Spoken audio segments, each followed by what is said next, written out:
Whoever appeals to the law against his fellow man is either a fool or a coward. Whoever cannot take care of himself without that law is both.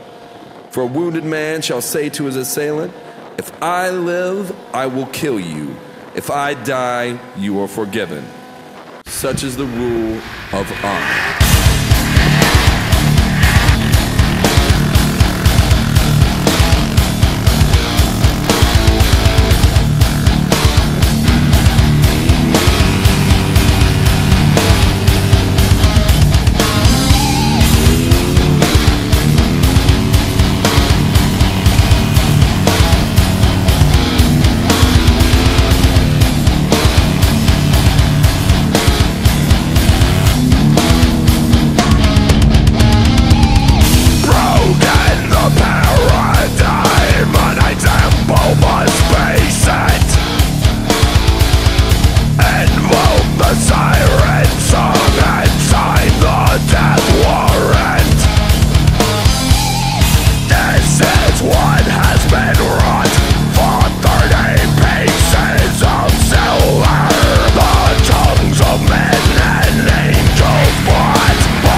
dead men tell no tale.